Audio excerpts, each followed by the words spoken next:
دیکھیں نا, حکومت کرنا اور چیز ہوتی ہے اور سیاست کرنا اور چیز ہوتی ہے. یہ لوگ شاید حکومت تو کر پا رہے ہیں لیکن سیاسی طور پہ تو ناکام ہو گئے ہیں نا.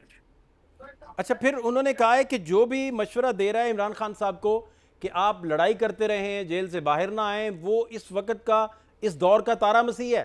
وہ چاہتا ہی نہیں ہے کہ بھئی یہ مصالحت کی طرف بات جائے, پولیٹیکل سسٹم کا وہ حصہ بنے. پھر انہوں نے مثال دی کہ سسٹم تو افورڈ ہی نہیں کر سکتا کہ دوسرا بھٹو دیکھے. اس طرح کی باتیں بھی ڈسکشن میں. اس پہ کیا ٹیک ہے آپ کا؟ دیکھیے, اس میں بہت سارے لوگ ہم جیسے بھی ہیں جو کہتے ہیں سیاسی طور پہ کریں, نہ اس طرح سے بات کریں. تو یہ تو کہنا غلط ہوگا نا کہ وہاں پہ سارے لوگ ایک جیسے ہی ہیں. ایسی تو نہیں ہے. جو موجودہ ٹیم ہے خیر اس کی تو سرکت ہی کوئی نہیں ہے. جو پولیٹیکل سکیم ہے, اس سکیم اور ٹیم کے ساتھ تو خان صاحب نہیں نکل سکتے. یہ تو میرا کیٹیگوریکل ویو ہے. میں بہت دفعہ آپ سے پہلے بھی بات کر چکا ہوں. ابھی میں کہتا ہوں دیکھیں, پولیٹیکل طریقے کا جو معاملات ہے وہ پولیٹیکل طریقے سے حل ہونے ہیں. اس کے لیے ظاہر ہے نہ تو ہم اسٹیبلشمنٹ سے لڑ سکتے ہیں, نہ ہم ہماری کیپیسٹی ہے.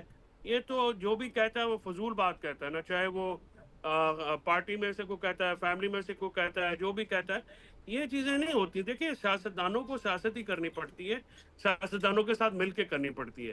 تو اگر آپ یہ کہیں کہ جی ہماری سیاست جو ہے وہ اس طرح سے ممکن نہیں ہے, تو یہ جو چیزیں کی جا رہی ہیں کہ جی 9 جگہ پہ لڑائی ہے, میں شاید پہلے بھی بتا چکا ہوں. پی ٹی آئی کی انٹرنل لڑائی ہے, پھر ٹھیک, جب اپوزیشن سے لڑائی ہے, پھر پارلیمنٹ میں کوئی ایسی جماعت نہیں جس کے ساتھ پی ٹی آئی بیٹھ سکے. 3 لڑائیاں. پھر اس کے ٹھیک, بعد آپ کی اسٹیبلشمنٹ, حکومت, 4 پولیس, 5. جوڈیشری, میڈیا, بیوروکریسی, اتنے محاذوں پہ لڑائی ہو نہیں سکتی. ٹھیک ہے نا. اس کے لیے تو ریوزٹ کرنا ہوگا. خان صاحب کو بھی سیاسی لائمل اپنانا پڑے گا نا فواز صاحب.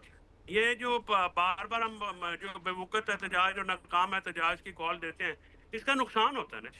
اچھا ابھی پارٹی ویک ہو گئی ہے, آپ پارٹی کی دانش میں, ایرلیونٹ ہو رہی ہے. آپ کی دانش میں کیا کیا جانا چاہیے, یا آپ کوئی آپ سے پوچھیں عمران خان, یا آپ سے کنسلٹ کر لیتے ہیں, اکثر وہ پوچھ لیتے ہیں جب آپ جاتے ہیں, تو کیا آپ کا مشورہ ہے, کیا ہونا چاہیے جو آپ سمجھتے ہیں کہ ایڈ نہیں ہے ان سارے معاملات میں, پولیٹیکل پروسیس میں ہی؟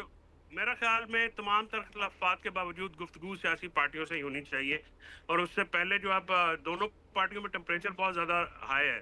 نہ پی ٹی آئی اسٹیبلشمنٹ اور کے ساتھ ڈائریکٹ بات کر سکتی ہے, نہ حکومت کے ساتھ.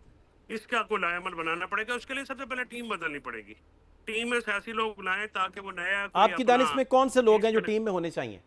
کوئی نام دے دیجئے, کوئی 8 10 اگر شاہ نام, محمود 5 6 قریشی نام. صاحب آتے ہیں تو ان کو فل ہینڈ دینا چاہیے. فواد چودھری ہونا چاہیے, اس میں اسد کیسر ہونا چاہیے, اس میں بیرسٹر غور خان ہونا چاہیے, اس میں علی امین خان ہونا چاہیے, جو سیاسی لوگ ہیں. اور یہ فلی امپاورڈ ہو. اور اس کے ساتھ ساتھ راجہ علامہ ناصر عباس صاحب ہونے چاہیے, اس کے ساتھ حامد رضا صاحب ہونے چاہیے.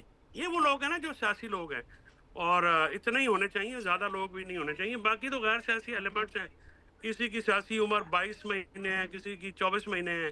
اس طرح کی جو ہیں وہ اس طرح سے تو ڈیلیور نہیں فاضی ہو سکتا. اچھا اس میں فواد چودھری صاحب اکثر ایک واقعہ سناتے ہیں ہمارے شوز میں, کئی دفعہ انہوں نے بتایا کہ معاملات سارے طے تھے, عمران خان صاحب کے پاس ہم گئے تو انہوں نے کہا کہ نہیں میں الیکشن نہیں چاہ رہا, اور پھر وہ پریس ٹاک کرنے والے تھے, پی ڈی ایم کی طرف سے بھی کچھ لوگ شامل تھے, تحریک انصاف کی طرف سے بھی شامل تھے, شاہ محمود قریشی بھی ان میں تھے, ادھر سے خواجہ سعد رفیق صاحب تھے, بڑے بڑے سارے سپر سٹار شامل تھے.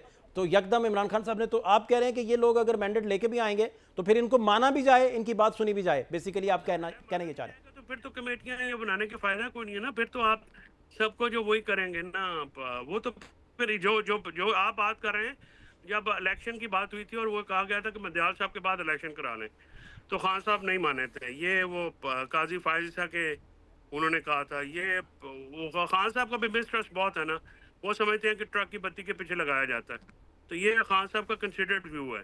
تو دونوں کے جو ٹرسٹ ڈیفیسٹ ہے, جو ایک دوسرے پہ یقین نہ ہونا, اس کو بریج کرنے کے لیے بھی تو کوئی بندہ چاہیے نا.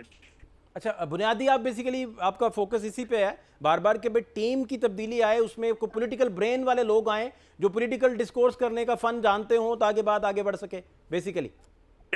ڈیفینیٹلی ادروائز تو سر ہوگا نہیں نا. دیکھیں نہ لڑائی کی کیپیسٹی ہے اس ٹیم میں, نہ سیاست کی کیپیسٹی ہے, نہ کوئی ایونٹ کریٹ کر سکتے ہیں. جیسے ابھی یہ کہا جا رہا تھا کہ اب پارلیمنٹ سے باہر آئیں گے. اب سوچنے کی بات ہے, پارلیمنٹ سے باہر آتے ہیں اب 26 نومبر کے بعد, تو پھر سینیریو اور ہوتا. اب آپ باہر جائیں گے بھی تو کیا فائدہ ہوگا.